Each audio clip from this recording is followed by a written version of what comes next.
Good evening, everybody. This is the Planning Board meeting of January 16th, 2024. We've got several items on the agenda tonight, and the first one is the introduction of the board members. Oh, okay. All right. And I think Julie sat last time. Okay, starting over at my left is Steve Webster.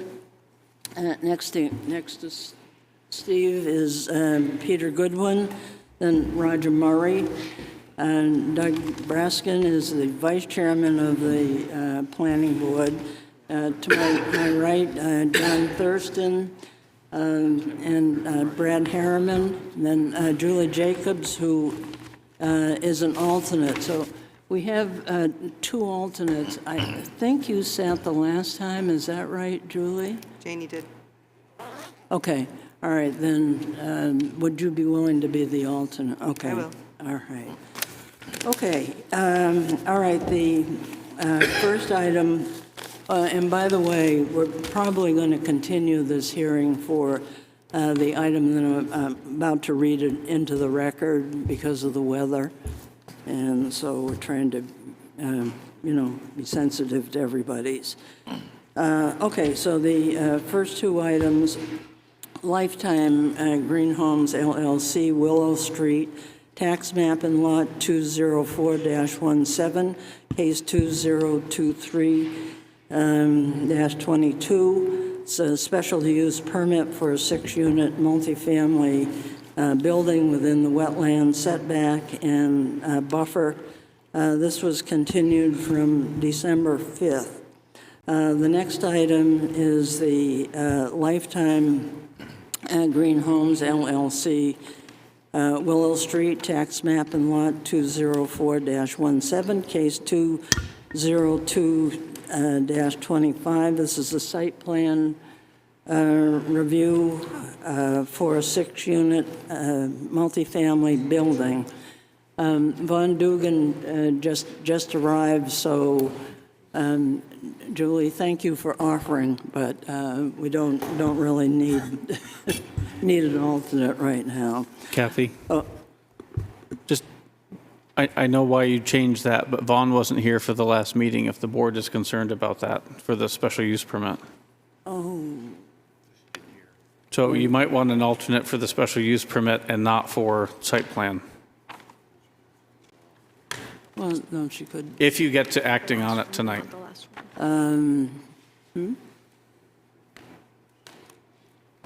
Yeah, but they're two different applications. Okay, let's. December 5. Okay, but she's here for the site plan. Correct. Okay, all right. Okay, because that's really what I was just going to say is that's the first item in front of us. This is for the site plan and submitted into the record since we last met is an amended plan dated 12/13/23. Letter from the applicant, 12/13/23, stormwater report, amended to 12/13/23, amended comments from the Conservation Commission. The first item that the Planning Board needs to consider as far as the site plan is that the parking is proposed to be on the first floor. In the Bay Street Limited District, 175-105H, no residential apartments are on the first floor. The applicant is proposing that the first floor will be the garage along with a couple other uses. The first thing the Planning Board needs to consider is this issue before we continue. So let the applicant speak to that, and then we will go to the Planning Board.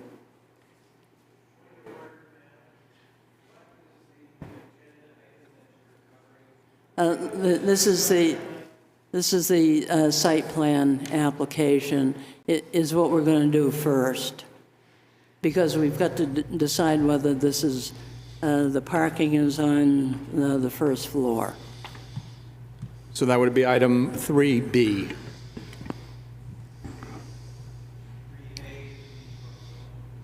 No, we're going to continue. We'll continue with, to hear from everybody who's here. The only reason we would continue is in case there are other members of the public that want to attend. We're not able to come tonight because of the weather. So I'd like a point of order also. I'd like a clarification on members of the board that were here during the first application that were hearing the first part to consider hearing the second part.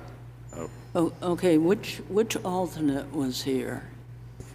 I was here for all of them, but I don't remember You weren't sitting? which one I sat on. Okay, Steve. Because I don't have the Yeah, minutes. Okay, so Steve was here, so that would, Replace Vaughn.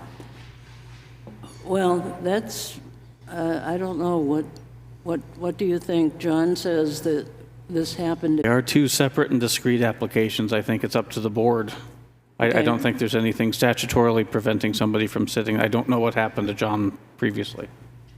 Okay, So I have here the minutes from December 5th, and present were Kathy, myself, Brad Harriman, John Thurston, Roger Murray, Peter Goodwin,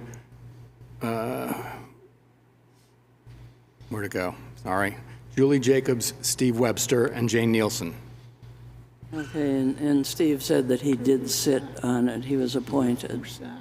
So I say would so. recommend that we I'm sorry, it does. not have any conflict of any technical matters so we can properly move this application forward without any technicalities.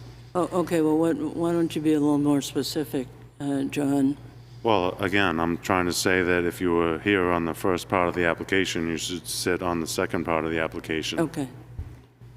Okay, I would agree with Tavis's interpretation. I think they're two separate applications.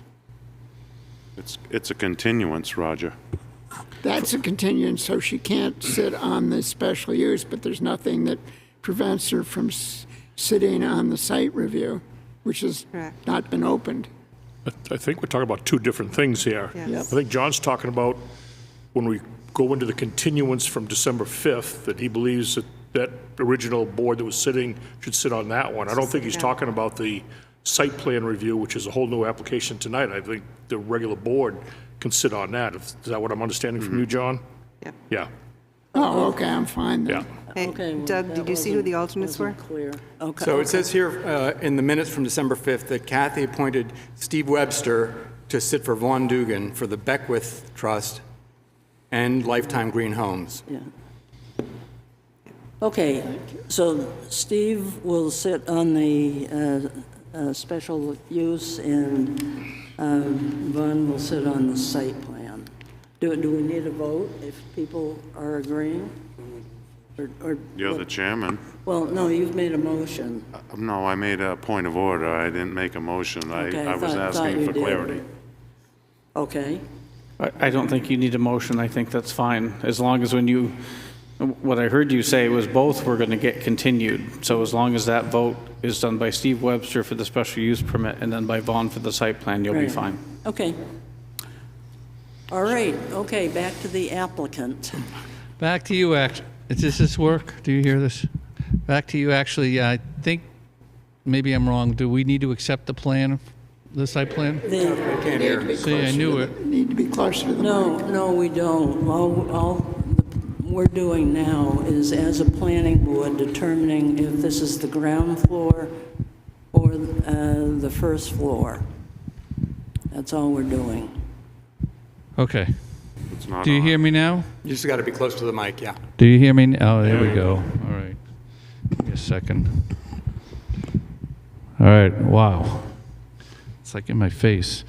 All right. My name is Jeffrey Brem. I'm with Lifetime Green Homes, also with Meisner Brem Corporation, the engineers on the property. And I think you're asking me to address the first. Comments from the public to consider Audrey Klein, who's a resident of Wolfeboro, sent us a letter, and in part it reads that I have provided several screenshots from elevator companies, elevator codes for what is conventionally constitutes a, quote, first floor, unquote.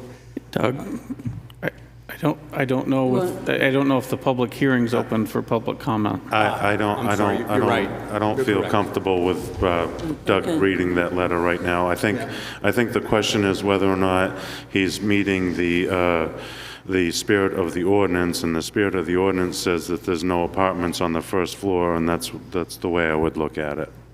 So the guidance the board received from legal counsel was that as the ordinance does not define first floor, the planning board should make a determination as to what the first floor is. Which is what we're talking about, right? Correct. Okay, go ahead, Roger. I think the architectural plans clearly show residential apartments on the first floor of the building. There is an underground parking garage that occupies the basement, but that is not the first floor as it relates to the zoning ordinance. If we're given that interpretation, then that really would undermine this entire provision, because the intent was to allow commercial use on the first floor and then have apartments up above in the commercial districts. I think that as this is located, that does not make it does not make sense to expect commercial uses on the first floor, but the applicant does have the ability to seek resolution from the Board of Adjustment. But, you know, Anyone else? Yeah, I would add to Roger's comments that if you look at the architectural renderings that we've received, as you walk up to the building from Willow Street, the first thing you see is the main entrance to the residential area, which, according to Mr. Brem's submission, would be the second floor. But it appears from the street to be the first floor. Okay, Peter, did you have? If you wanted to have a commercial first floor in that parking area, you could literally charge a nominal fee for parking, and then it becomes a commercial area. Or for the fitness center, correct. he would not make the height requirements then. Oh, okay, anybody else? Okay, go ahead, Steve. I look at this, that the underground parking is at 5075. The entrance is at 508, which is at grade. Typically, when we build buildings, the at grade elevation is the first floor. If I could add something to that, the lake level is 504.3, so that it would be above the lake level, which would be above the ground, which would be the first floor. Okay, well, If I could add to that, Madam Chair? What Okay. he's talking about is the lake, he's right, Mr. Thurston's right, the lake level is 504.32. Our first floor level is above that at 507.5, and there is access to that through the garage, through the rear door and so forth, and the side door, all entrancing the first floor at 507.5. The second floor starts approximately 9.5 feet above that.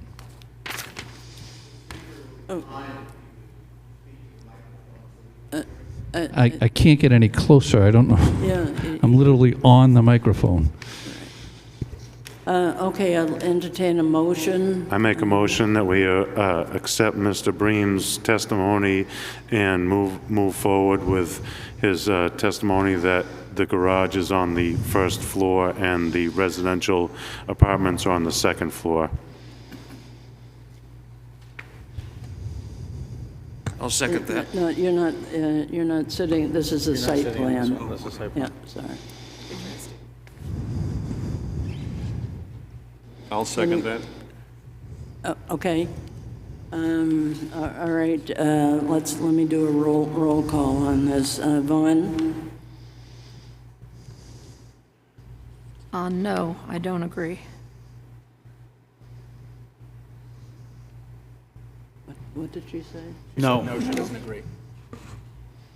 She thinks it's, okay, all right. Okay, Peter, Yes. Roger? No, Okay. Doug? No? Okay, John? Yes. Okay. Brad? No. Okay, and I'm also a no. Okay, all right, then, I think as Roger has just mentioned, you do have other options, and that would be to go to the ZBA and explain what you've just explained to us as to why you're calling this the first floor in order to meet the ordinance. So, I have another option other than that too, is to sell fitness memberships. So I will sell a fitness membership or two and come back here. Is that what you're saying? Because I could always sell a fitness membership. I don't understand why you wouldn't go forward with the project then. I'm not sure that that would satisfy the ordinance. That would, because if it's determined that the grade level is the first floor and the fitness level therefore is underground, then selling fitness memberships to the underground level wouldn't satisfy the requirement of having no apartments on the first floor. Well, I think what Mr. Bream is saying is it would be a commercial application to the first floor, which would meet the standard of renting an apartment or a store or something of that nature. Again, I'm going to deflect back to the planner here. This gentleman has done a lot of work to get in front of us. If the planner didn't think that it met the ordinance. We've already voted on this. I mean, the planning board just voted, sorry. So I'm not sure, unless the planning board wants to reconsider. I mean, Tavis can certainly speak to us, but, I mean, I think we've made a decision. I think it would be helpful if the board were to make some findings as to why it was not the first floor, if you want to articulate beyond Okay. the motion itself. I think this says why it's not the first floor. Oh, okay, but we need to write something down, if some people could help come up with some findings of fact. Kathy? Yes. Yeah.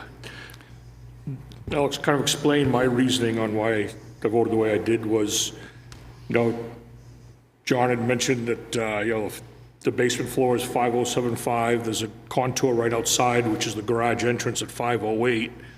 But the rest of the building, there's retaining walls defining that entrance there. The rest of the retaining walls raise the grade around the other 3.5 sides of the building up to about elevation 516 on the Willow Street side. A little hard to read some of these small numbers, but we've got looks like a 512 and a 513 on the swimming pool side of the building there. So that tells me that that's kind of defining that living area as the first floor. By the time you look at that entire building, as Roger kind of held up the picture there, the architectural picture, that kind of defines it.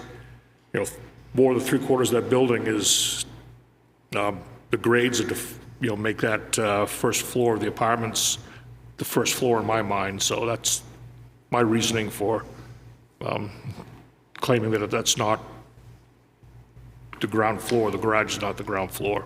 Okay, That gives you some text anyways to great. one vote anyway. Okay, Roger? Well, I would agree with Brad. What?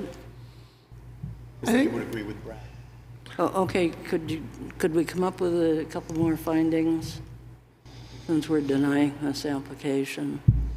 Well, I would say that I believe the intent of the ordinance of having commercial on the first floor, certainly for the downtown district, was to have the appearance of storefronts as you walk down the street and then have apartments on the second floor or higher. And as you approach this building from the street in its current design, the view from the sidewalk, or from Willow Street at least, would appear to show the apartments on the first floor. May I? Okay. May I? No, I'm sorry, we're into the planning. What would happen in this particular case if the landscaping, if the grading of this property was made so that you ended up having half of the level, which is the garage, showing and steps going up to the first, what we now are saying is the first floor, And then you end up having something, and Roger ends up showing this picture of what looks to be that's on the first floor, and that's what it looks like from that particular perspective. But if the grading had been done in a way which was different, and you showed half of the lower garage level showing, then what is the first floor? You wouldn't meet the height requirements if you did that. What was that, Roger? I'm sorry. You would not meet the height requirements if you lowered the ground level to a point so that you exposed part of the basement. So that's not the correct. I question. actually wrote the ordinance, or helped write the ordinance on building height, and it has more to do with where the mean natural grade around the building, which I read as 512. It pretty much goes through the center of the building. So it's half under and half above, but that's just semantics. The building height should be no more than 30 feet above 512, or thereabouts. Okay, well, That's a whole separate issue. My issue with the first question is that I think the intent was to have commercial space on the main front floor of the building in this zone. But I think that there are plenty of arguments here that would not make this a viable place to have retail on the first floor. But I don't think that's a question of the planning board. So I think it has to go and be argued why it doesn't fit the ordinance. Yeah, we're supposed to take the most conservative look at these zoning regulations, and there is an option. You can go to the ZBA and ask for a variance, and that really seems to be the best thing to do.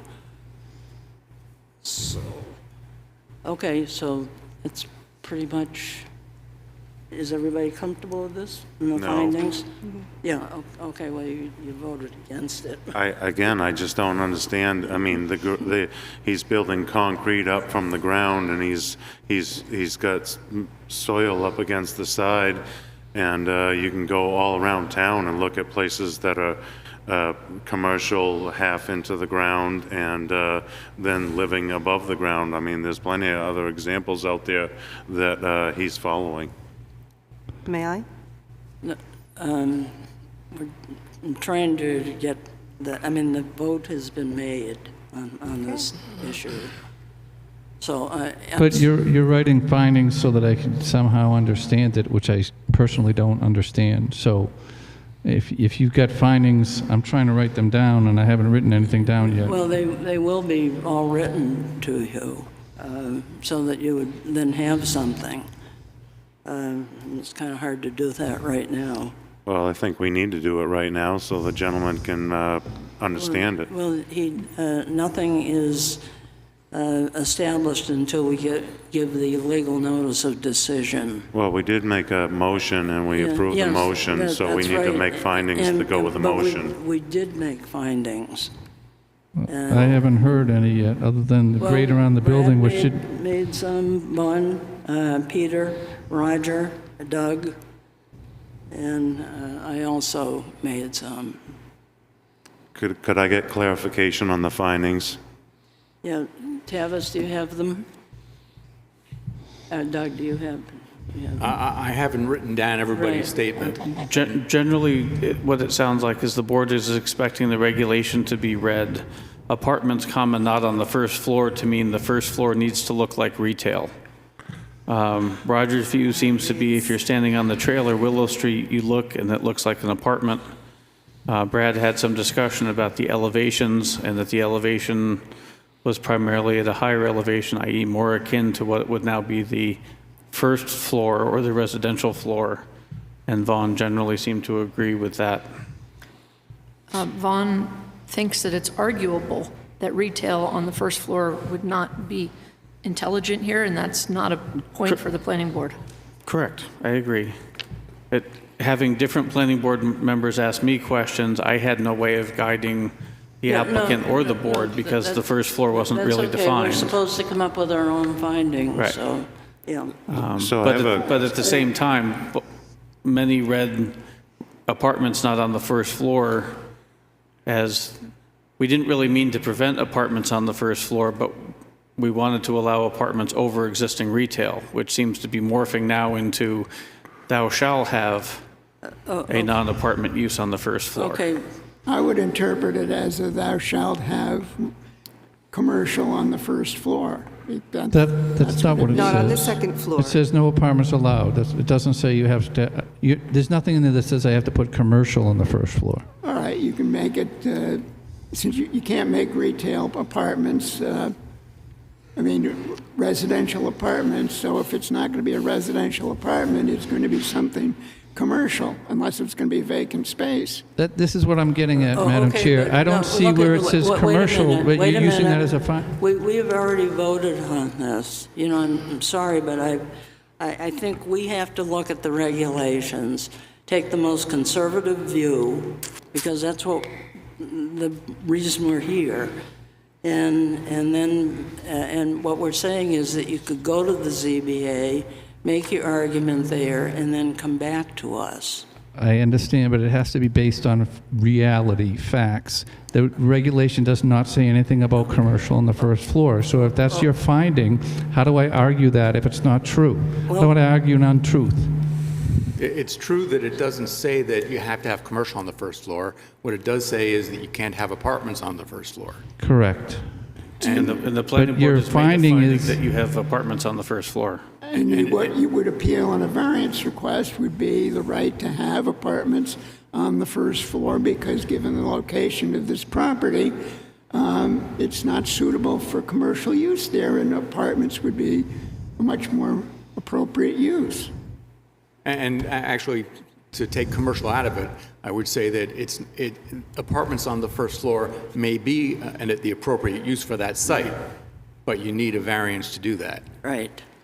That, I see that, but when I go to get a variance, I have to have a reason to do it. And the reason can't be because commercial doesn't fit there when commercial's not part of the requirement. Yes, you're right.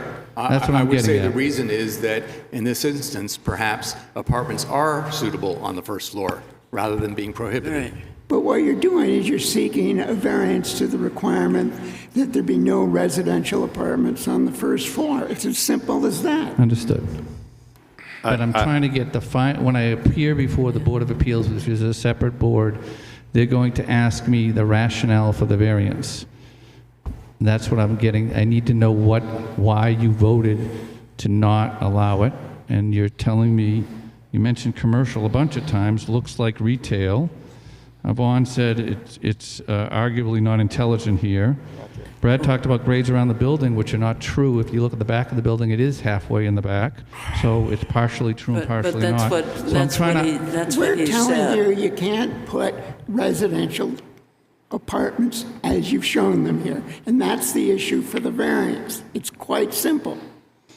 It appears to us, I know. according to the vote, that there are apartments on the first floor, which isn't allowed. So if you want to have apartments on the first floor, you need a variance to make them allowed. And you can, as you said, you can take the commercial and the grade and all of those other arguments and put them aside. It's, I think, a very simple matter. Okay, I'm good with that. I will leave, and you have the other things to discuss tonight. But I will ask you one thing then. Since you are the planning board, and this is essentially a planning issue, and I'm going to be by myself in front of the Board of Appeals, could I ask you to offer support for the variance, which it seems like I'm getting, but I would like to get it in writing? So when I appear before the Board of Appeals, the Board of Adjustment, I have that from you. It seems like you're all in agreement, but you're not going to be there when I'm going to be there. I really don't think it's appropriate for the planning board to undertake that, although I would not say your reading was incorrect. It might be helpful to use the minutes, Right. is what I'm hearing. Okay. I have to have something. So then, Yes, and you will. procedurally for the board, does the board want to continue a site plan review with a potential condition of a variance? No, Or- that's the next item. Right. Is that we're going to need a motion to deny the site plan. I'd like to make one more comment before that happens. okay. Again, I think that Mr. Bream makes a good point, and Brad makes a good point too. If the ground is buried on one side of the building and then the other side of the building, there's nothing there, is he at the ground floor on the back side of the building and not on the front side of the building? That's what you said yes to. Yeah, we already That's what the voted board on motion just was, yes. Okay, would somebody want to make a motion to deny the site plan? Well, before you just deny the site plan, is there a way I could ask for continuance until I go to the Board of Appeals? Continue to a date certain?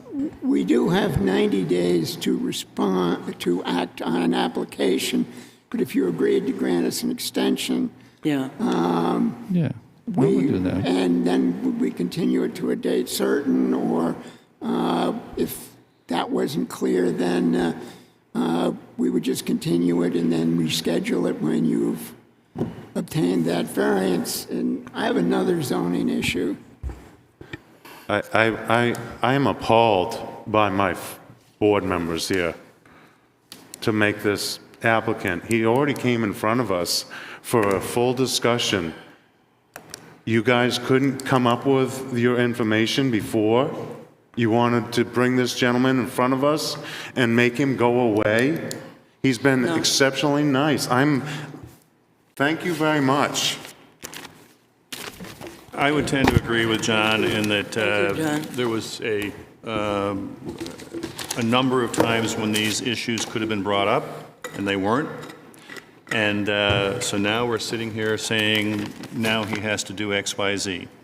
I believe that there is precedent, and it may be not similar, but I believe that there was also issues with the development of the Hunter's IGA building, where there were a number of things that were not presented appropriately to them, but there was need to have things happen fast.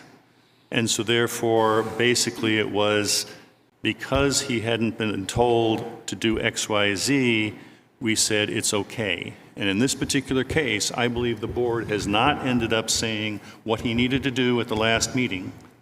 And so therefore, I don't believe that what we're doing is right. It may be technically correct what we're doing, but it is not perhaps morally correct because we had not brought this issue up before. Yes, Mike. Yeah. Kathy? Well, I'm just trying to find out, can we continue this, Tavis? Because that Well, would be... one, you haven't accepted as complete, so you can't yet, but you can get there. The next available deadline for the zoning board would be a February 12th deadline for a March 4th meeting. In which case, the soonest that, and if the ZBA is able to act on it that night, the next time this board could continue to would be March 19th. So if you wanted to accept it as complete with the understanding it needs a variance, or maybe someone else has other things to bring up, which is odd because nothing's even been presented yet, but Okay, the soonest would be the 19th of March. Okay, we can't accept it as complete until we hear from the applicant, so do you want to go through all that? That's up to the board entirely. I'm just asking. Yes, it can be done that way. Yeah, I have a second issue I'd like to bring up. Okay. Let Steve talk first.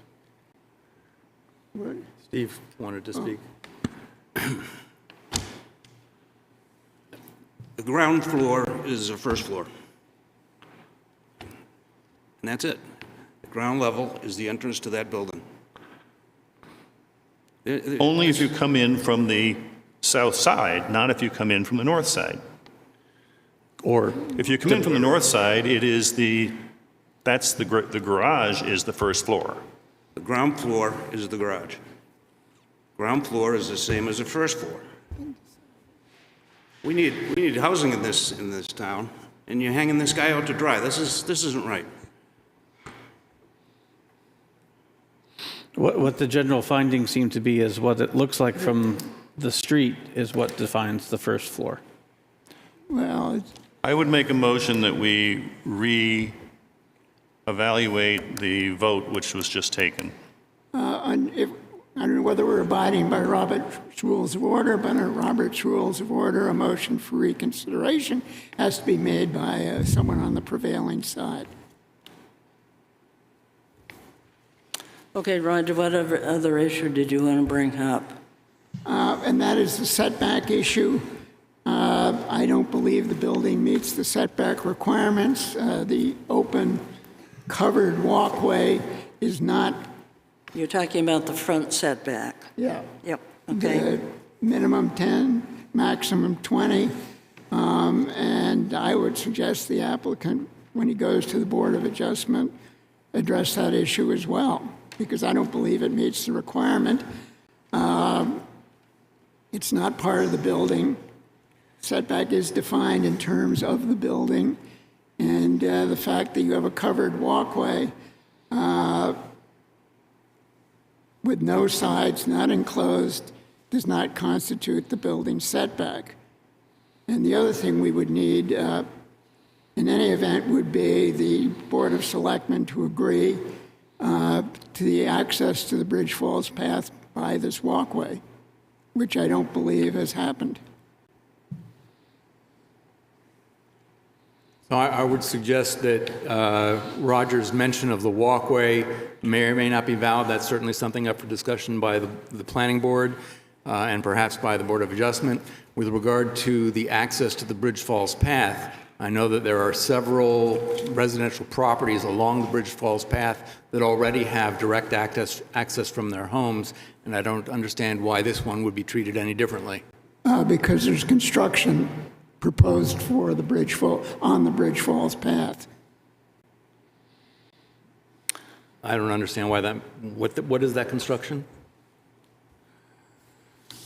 A gravel path.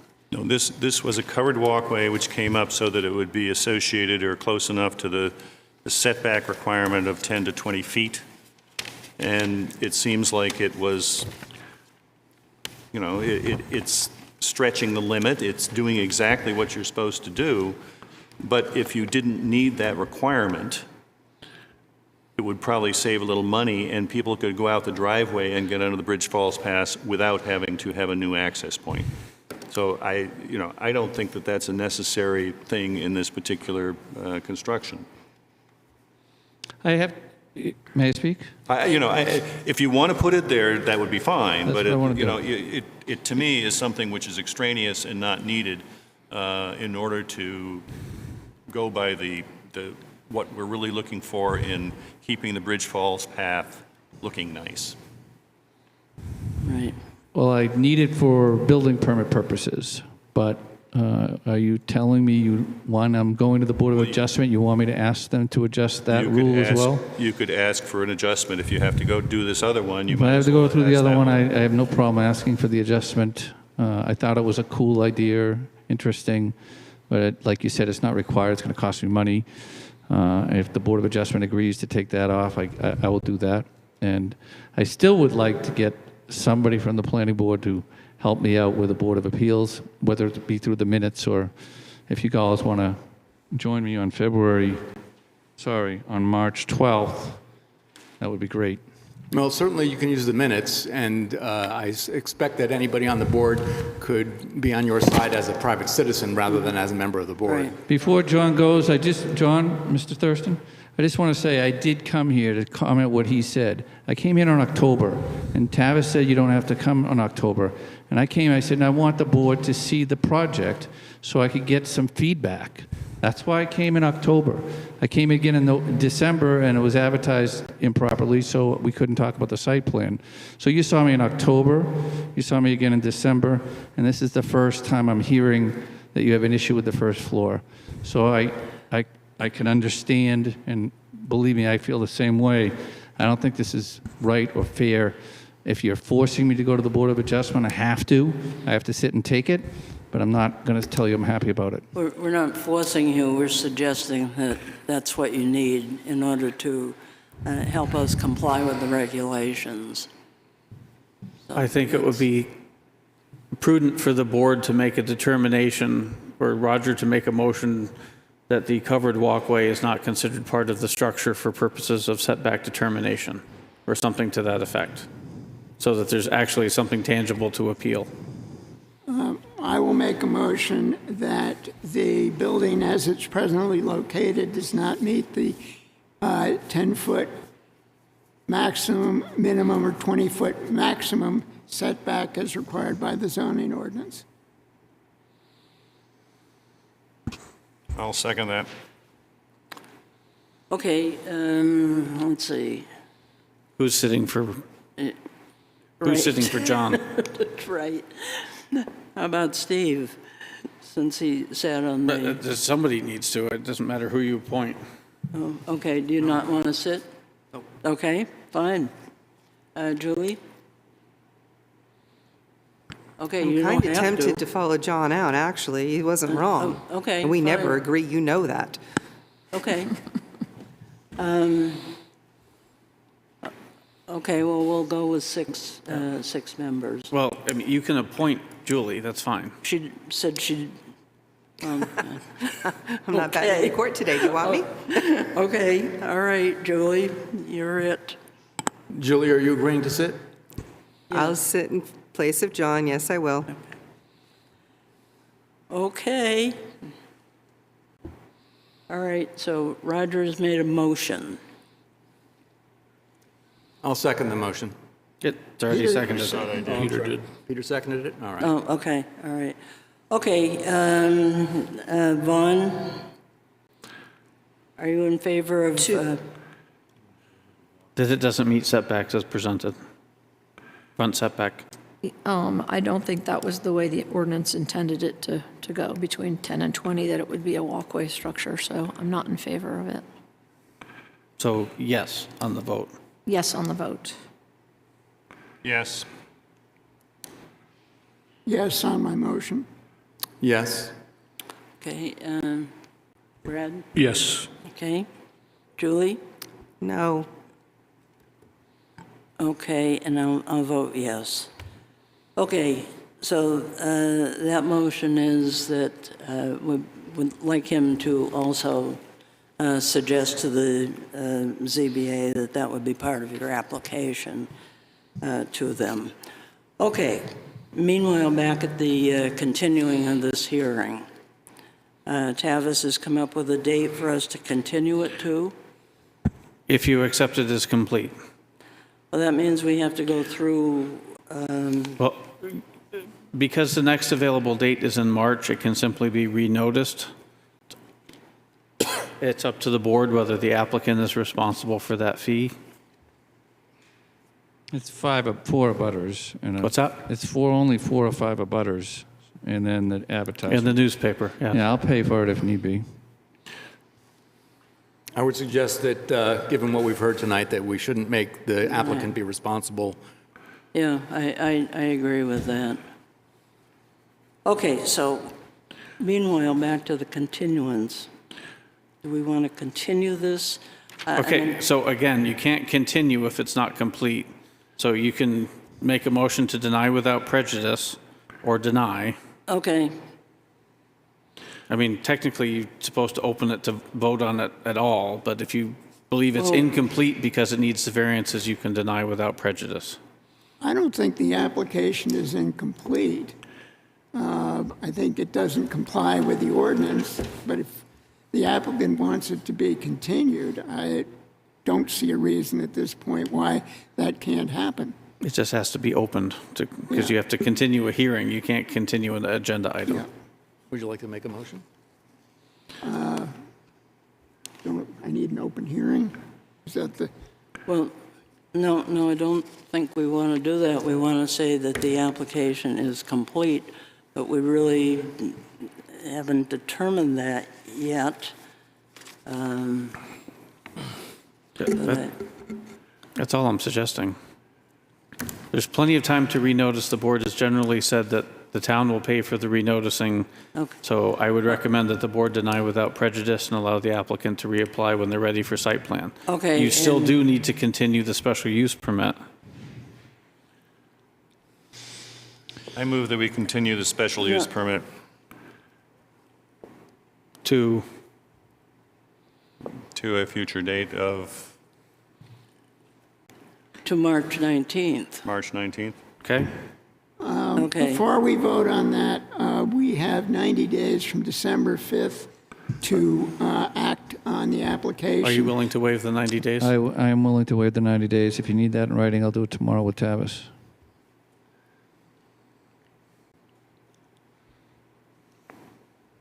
So with the applicant agreeing to waive the 90 days, Peter Goodwin has motion to continue the special use permit to March 19th at 7 p.m. Okay, all right. Okay, that's the motion then, to continue the special permit until March 19th. All in favor, please There's say aye. we need a second We first. need a second. Okay, I'll second. What's that? okay. Motion has been made and seconded. Who seconded? I didn't, was it you? Okay, all in favor, please say aye. Aye. Okay. Yep.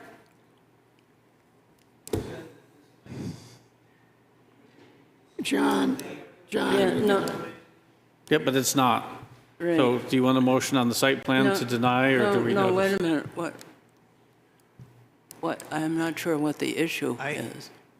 Well, you've conflated two issues here. No, I don't think You've conflated the site plan with the special use permit, and now you're moving to say something about special use permit, which I understand you haven't discussed yet. That's right, we haven't, and we will on the continued date. Okay, so special use permit will be Yes, they talked both, about they both, only on March 19th? right, Thank you for the clarification. okay? All right. So does the board want to accept site plan is complete and continue it, or would you like it renoticed for the 19th? You can, if so, I would recommend you deny without prejudice, and it can be renoticed. I'll make a motion that we deny without prejudice. Okay, I'll second that. Okay, all in favor, please say aye. Aye. Aye. Okay, opposed? No. Okay, Abstain. Okay, wait, so 511, all right. I guess I have a question, and since I did vote on the prevailing side, we have all this information, and if we deny this, are we then asking the applicant to start all over again? no, we're not. We really, I mean, we've got a whole application here. All we're saying is that some of us feel that this should go to the ZBA before we can vote on it. That's all we're saying. So with that, as long as board members hang on to everything, Yeah, including the right, public please. comment that you received copies of tonight, because I know some of the submitters are here and some of them are at home wishing they didn't have to drive through snow. But I think procedurally, you need to deny it because you didn't accept it as complete, so you can't continue it. But functionally, what's happening is you're just moving the pile of paper you Yeah. have to the 19th, Right. with the understanding that it may need to be continued again depending on what outcome there is from the Zoning Board of Adjustment. Keep in mind, the other option is for the applicant to revise the site plan with today's comments in mind, and that could also be renoticed. But if that happens and the site plan changes, I think we have to renotice the special use permit as well, because it is likely to be a different configuration on the site. But there's a lot of time in between. Does that make sense? Okay, but we just continued the special use until the 19th of March. Correct. However, if it changes, it will just get renoticed for the 19th. Okay. All He right. doesn't have to change it, but if it does, Okay. or if the zoning board denies this and grants that, or denies both, something's going to change. And the 19th may not allow time for response to the zoning board action, particularly if there's a rehearing on the zoning board action, or Housing Appeals Board or Superior Court or wherever the path goes. The 19th is just the first option I see for potential continuance to move forward. Okay.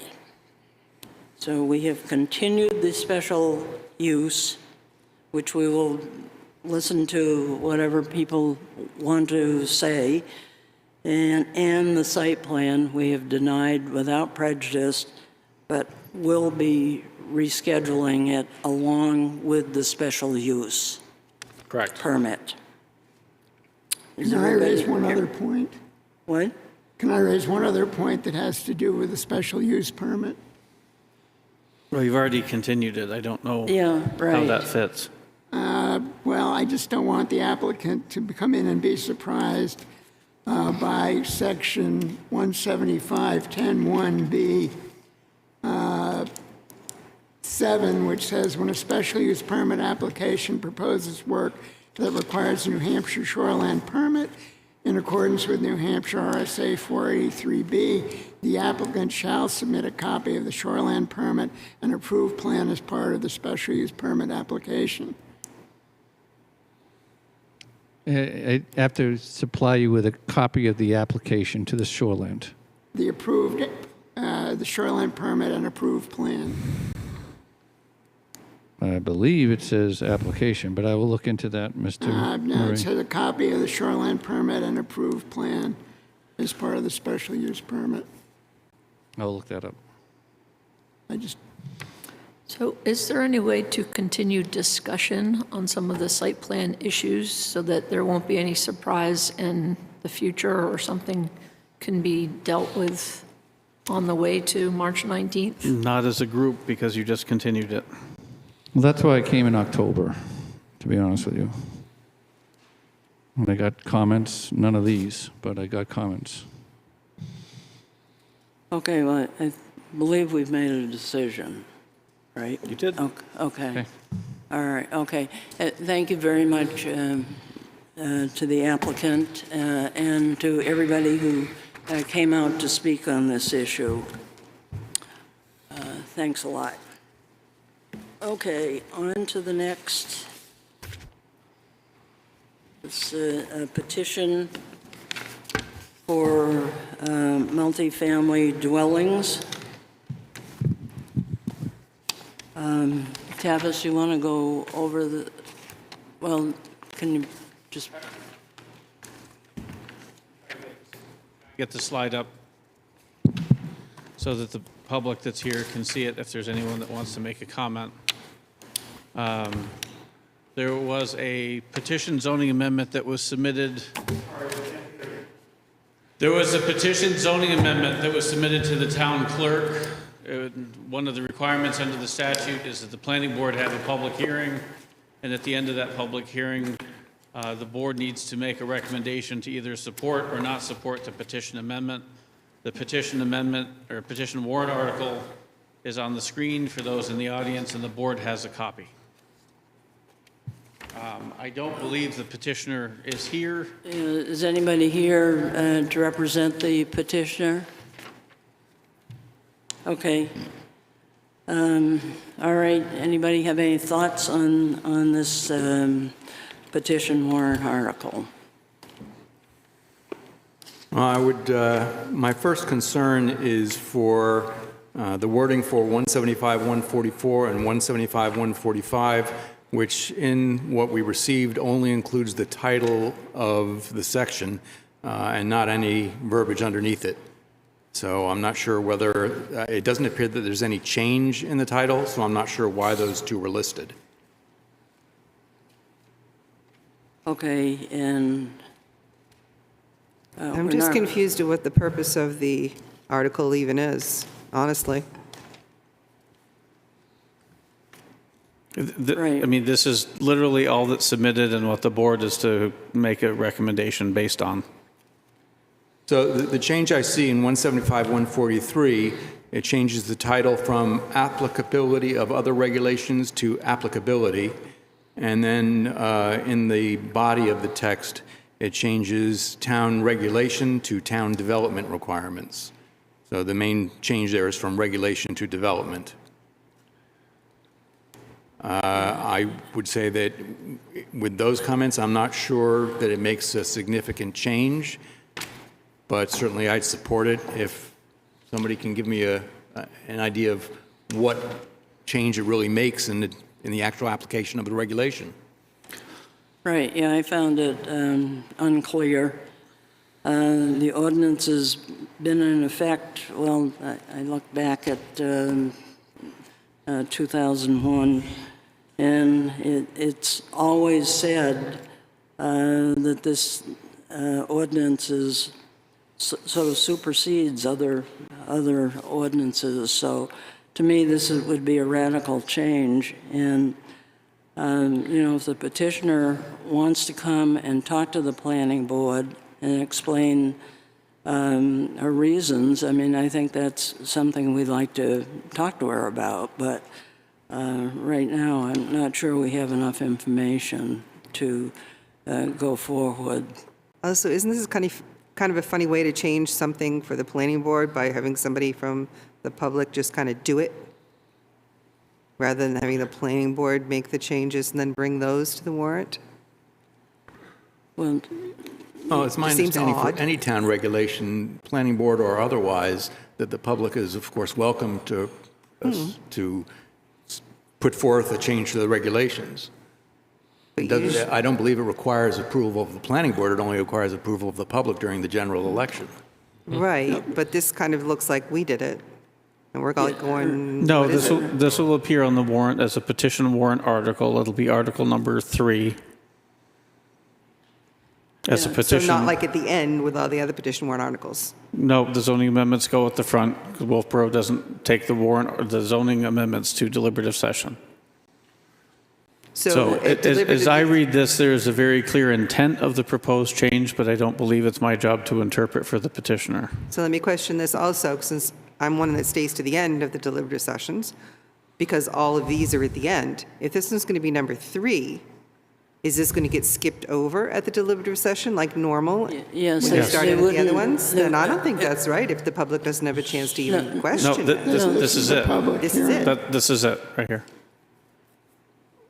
When I first saw this, I was somewhat mystified by it, and I did talk to someone, not the applicant, well, I'll blame Tavis, because I talked to him who was helpful, his discussion. I think the intent is that under the permitted uses section of the ordinance, all those sections don't necessarily list multifamily dwellings as permitted uses. For example, in the village residential, it's a special exception, residential not listed, general residence not listed. In the commercial, Pine Hill, South Wolfeboro, Bay Street with no residential apartments on the first floor. It's not listed on Route 28. And commercial C1, it's permitted. Can't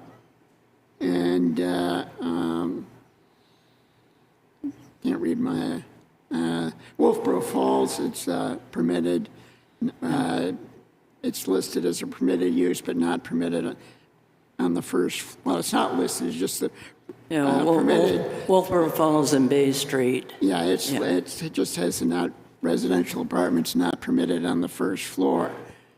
And so if one interpretation is that this is intended to no longer allow multifamily dwellings in the districts where it's not a permitted use, but if you read this, the first paragraph and the second paragraph seem to conflict, because in the first paragraph, it says multifamily dwellings are permitted as a permitted use or permitted by special exception within a Article 175 of the zoning ordinance. And then in the next article, it says that, next paragraph, it says that where development is addressed in this issue, it supersedes any other town development requirements, and the provisions in 175-44 governing commercial, multifamily in those districts, and the commercial districts are still, are not deleted from the ordinance, and the same for 175, 145, which addresses the requirements in the Central Business District and Wolfeboro Falls. So I think if the intent was to eliminate multifamily dwellings in certain residential districts, this is not really the way to do it. I think it needs to be done more clearly by Yeah, I found the petition warrant article unclear. I mean, Article 01 is really Article 01 in the zoning ordinance, which is the purpose, but you wouldn't know this by just reading this portion of it. I think in this particular case, what the statute says is for a petition warrant article is to pose the question as it would appear on the warrant. So for that reason, I think the petitioner numbered it Article 1. But Article 1 on any warrant article is the election of officers, so it has to be renumbered. And in discussion with Planning Board Council, the only thing that could be changed to make this legal would be to number it Article 3. Everything else that's up there is what will be printed on the warrant. So it was not meant to change Article 1 of the zoning ordinance. Article 1 was supposed to be question 1 on the ballot. Okay, well, that was part of my Correct, I reason agree. for not thinking this was too clear. And then to follow up on Roger's comments, I completely agree. I think there was an intent, but there's a built-in failure in the language in 143 between the two paragraphs, so it's very unclear. And I would suggest that perhaps the planning board take this as a suggestion that one of the work session items for next year is to say, did we really mean to allow multifamily in all of these districts or not? And then propose an amendment that would suggest that. Okay, anyone else have anything? Is it possible for us to continue this review to a point where the petitioner might be able to come in and speak with us? No. I don't No. think so, given the time frame Right. to move forward. But I would like to talk to her, talk to the petitioner about this, because I think that it's an issue. It came to the voters last year. They didn't like some of the changes, and I think we sort of want to find something that everybody is comfortable with. So for clarity to the board and anyone listening, this will be on the ballot just like this, other than that we'll say Article 3, and then everything else will be on it just like that.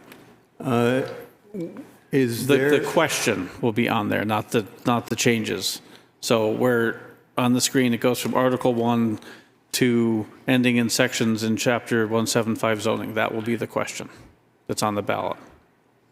When is the deadline for us to vote as a board as to whether or not to recommend this? Prior to your next regularly scheduled meeting.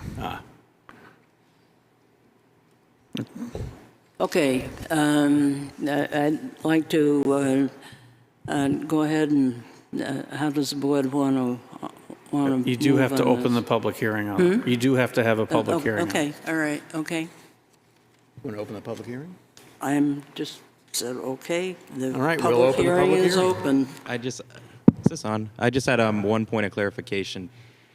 To my understanding, they can change their recommendation on any warrant article at deliberative, or am I wrong about that, Tavis? So they can make a recommendation, but if they get more facts, they can still make a different recommendation. To my understanding, it's pretty normal if warrant articles are amended at deliberative, the governing body may change its recommendation on said warrant article. No, This isn't Suzanne's discussed saying at no. this isn't discussed at the deliberative session. Wolfboro does not discuss zoning amendments at deliberative session. You might be legally correct, but Yeah. I'm not the person to make that No. call. If I was going to say, I know moneyed we warrant stop right in. articles, when there are changes, there Right. are usually changes, but so with zoning, it's different in town. Yeah, this will get Yes. just shoved right in. We won't get to see it again. This is it. Well, All of these people, this Well, is it. regardless of what the planning board does, this goes on the ballot. Right, but I mean, Right. any changes or anything, we can't, we're done. No, and this can't change. You can't change a petition article anyway, right? Correct. Nope. Not even the public body could at deliberative, as long as it didn't change the intent? Again, I play attorney very gently on TV. Think about that, Brody, but think about that. Suzanne, can't we change at the very, very end on a petition warrant article? Can't we change the number? Can't we change the price? I mean, Suzanne might know the answer, but I don't know if the board should rely on that outside of council. And I would imagine if anybody could change a petition warrant article, it would have to be the petitioner. Petitioner, right. No, You can change. the body can, at deliberative, the voters can change stuff, whether it's dollar amounts or. Yeah, we have. You just can't change Yeah. intent. I'm just not sure how you would amend this, so then intent isn't changed. It seems like the intent is pretty straightforward and stringent. If you change it anyway, you'd probably be changing the petitioner's intent. That's at least, I mean, again, I shouldn't play lawyer on TV either, Tavis, but that would be my understanding. But, well, then I guess I would say, without knowing what it's going to do, my assumption is you guys are going to vote no, because it's better not to, it's always good not to pass bad laws or bad ordinances than it is to just keep them the way they are, so. Okay. It's too bad the petitioner isn't here to tell us what their intent was and what ultimately this would do and how it would impact the regulations, but, oh well, that's their fault. Okay, thank you. Anyone else want to comment on this? We do have people here who signed the petition. Do you want to offer any comment? Well, okay, I'll close the public hearing then. As I said earlier, I think it's a worthwhile discussion for the planning board to have with whoever, and that's sort of how we should proceed with this. I'd make a motion to not recommend this warrant article, or not support it, which is the right word. Not recommend. No. Not recommend. Okay, all right. I'll second the motion. Okay, all in favor, please say aye. Aye. Opposed?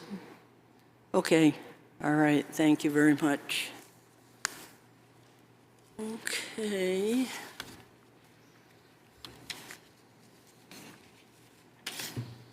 All right, the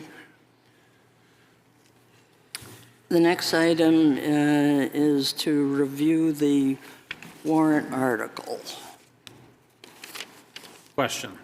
Yep. No, the warrant article question, not the warrant Yes. article. You already said that. Yes. Right. Okay. Shouldn't we close the public hearing? Oh, okay, so. She did. All right. She Okay, I did, thought I yep. closed it, but whatever. Yep, closed at 8:10 and then voted. Okay, so Tavis has put together this article that will go with the shorefront residential district. Last year, after the vote of the voters, the board also said that they would like to take a look at these things before it goes on the warrant article. So this is the wording that has been recommended. And if we want to make some changes, it would be great if we could talk about those now, or else this is what will appear on the warrant. Okay, go ahead, Roger. I would like to suggest that we change the 175.62 to 175.67 to read 165.64, 175.65, and 175.67.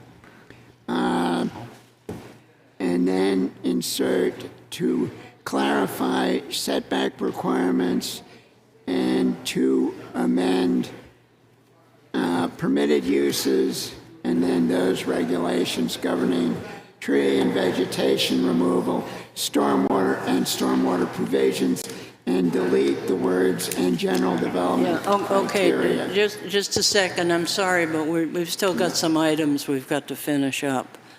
Okay, go ahead, Roger. You want me to go through that again?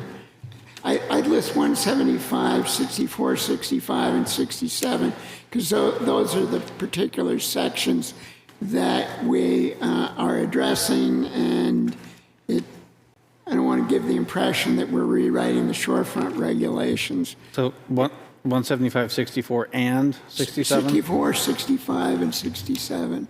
Okay. That was a motion? And then I would delete, I'd change in general development criteria, which makes it, is a little vague, to state, to clarify the setback requirements, to amend permitted uses, which is the definition of a boathouse, and then include the vegetation removal, stormwater provisions, and delete the in general development criteria.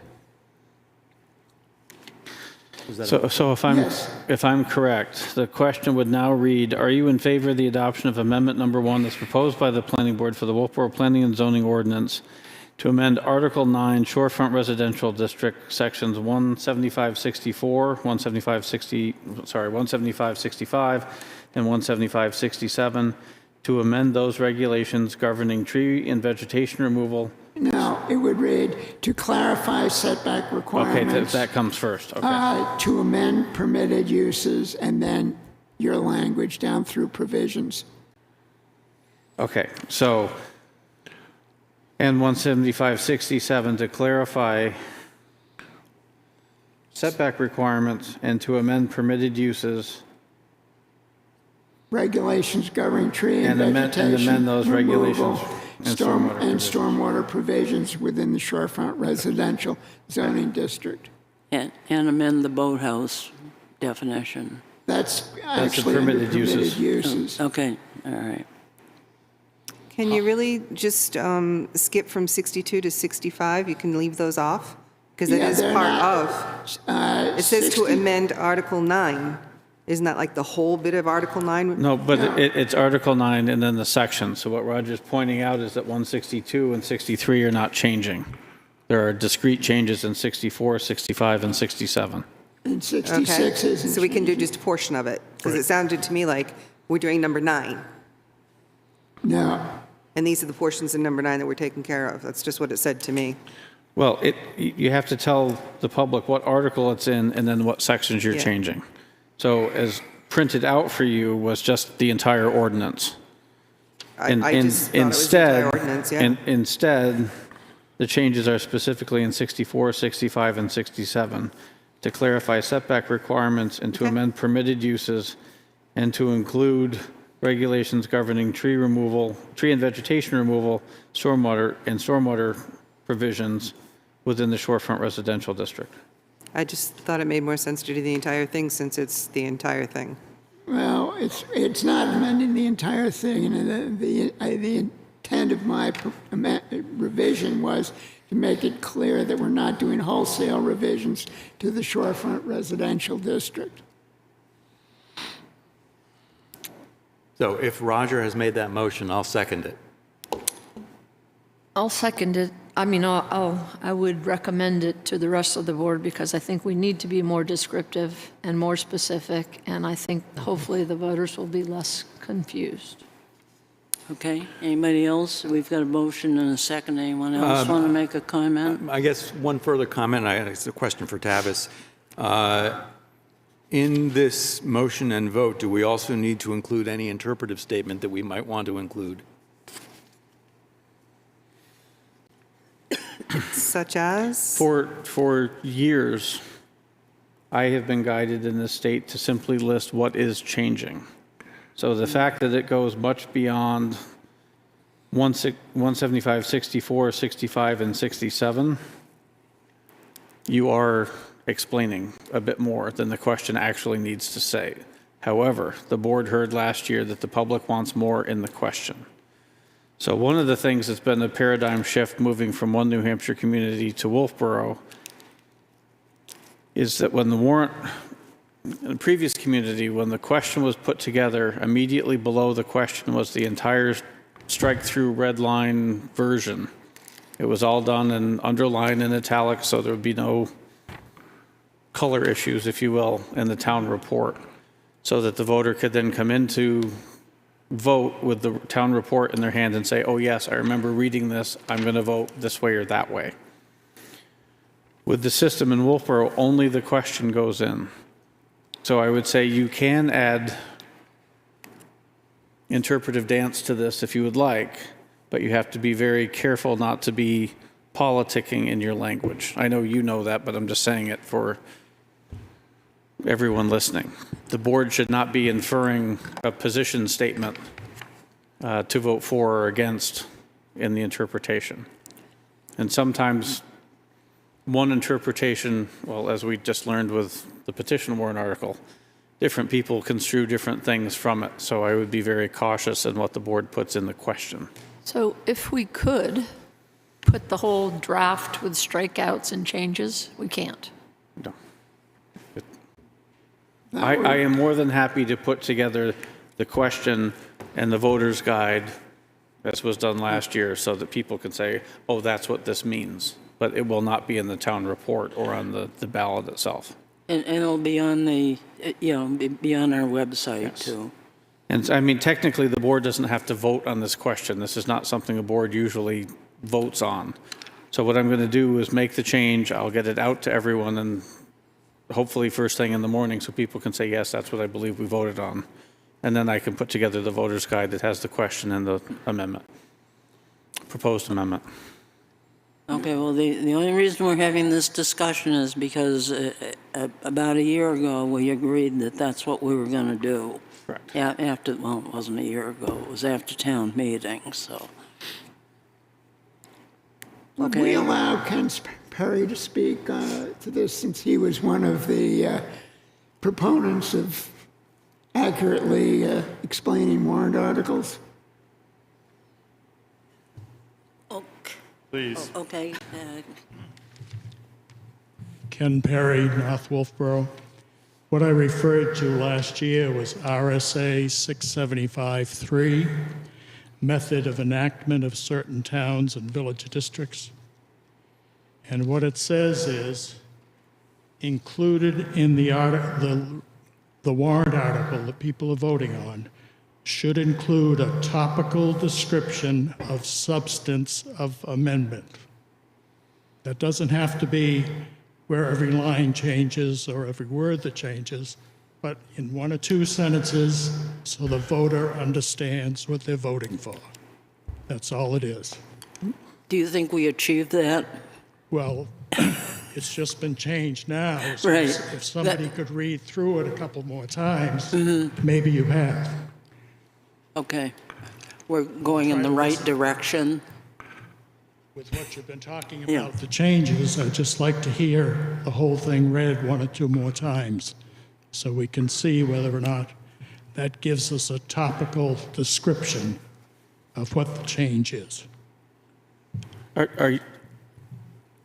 I don't know if anyone in the room is familiar with the proposed warrant article, other than the board members. So, Well, so yeah, one person's version of topical is very different from yes, others. Yeah, my concern, I think, is that the way the warrant article is currently written, it says, for example, to amend these regulations, but it doesn't say in what way they're being amended. And I would expect that that would be a critical thing for the voter to understand, and perhaps should be part of the topical description. But that would be putting all 10 pages of the article in. All of this. So to that end, if you were to say something along the lines of improving stormwater regulations, that all depends on what side of the question you're on. I agree. Improving is not a word that I would want to use. Okay. So you're amending, you're modifying, you're revisiting, you're... When I proposed this language, it was with the intent of providing the requisite topical description of the substance of the amendment. I think it does tell what's being changed. Isn't some of what we're doing, though, associated with becoming in line with the state regulations? No. No. None of this is. Okay. Well, I mean, we've got to be careful making a statement like that on TV. Everything you're doing is in line with state regulations. The board is just amending regulations. correct. To make them in line with. more in line with what the town believes is in compliance with state regulations. Okay. It's a very careful sentence there. So I would give an example. In 16567, the proposal is to, 16567A1F would add a requirement for newly generated stormwater to be managed on site. So that's not a for or against, it doesn't say improve or decrease. So in that case, if you were to say, and section 17567, to clarify setback requirements and to amend permitted uses and to amend stormwater provisions for on-site treatment, you could say that. Isn't that already in the ordinance? Yes.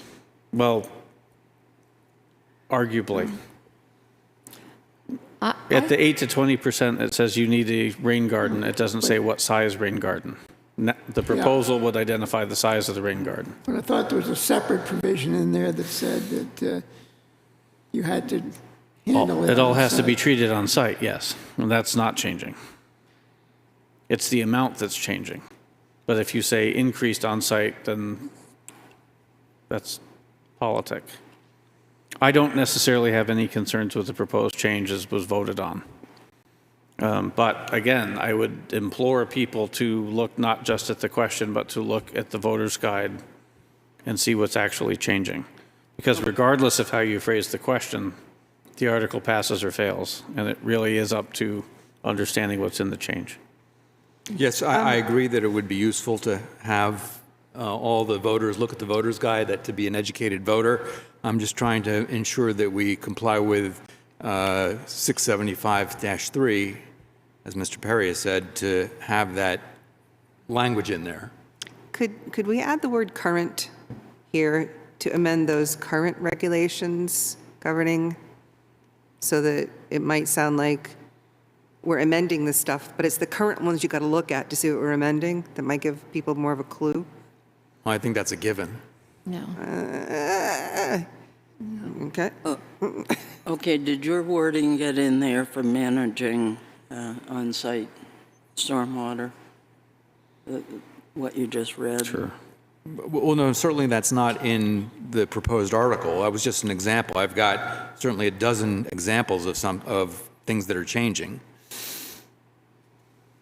Okay. If you look at 175-67A1A and A1B and C, they were just rephrased to clarify the language with no change to the intent. Mm-hmm.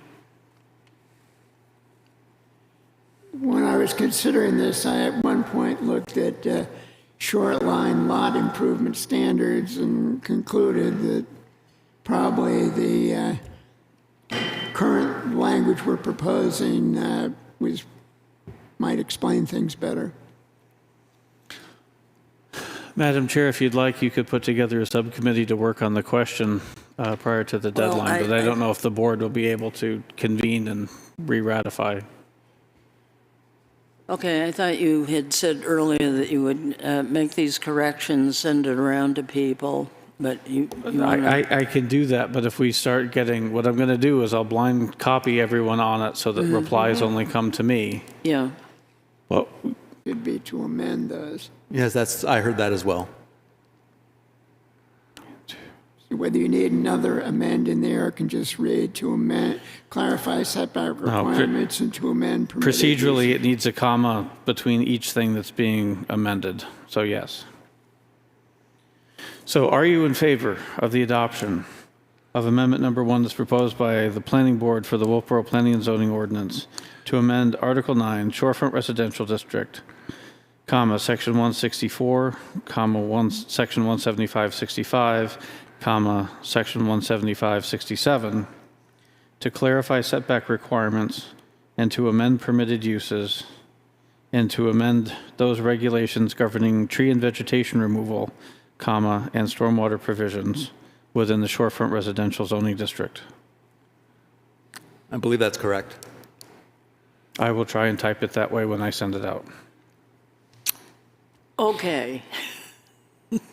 You're still going to do Plan A by sending it to... Yes, all I was doing was reading it for Okay. the public. All right. Okay, yeah, thank you, Ken. Okay, I think we're down to public comments. Any member of the public want to speak to us? Okay, next planning board meeting is, 213. yeah, I'm good, yeah, right. It's the 13th and then the 20th because of the deliberative session. Okay, and the only other item is the December 19th, 2023 minutes.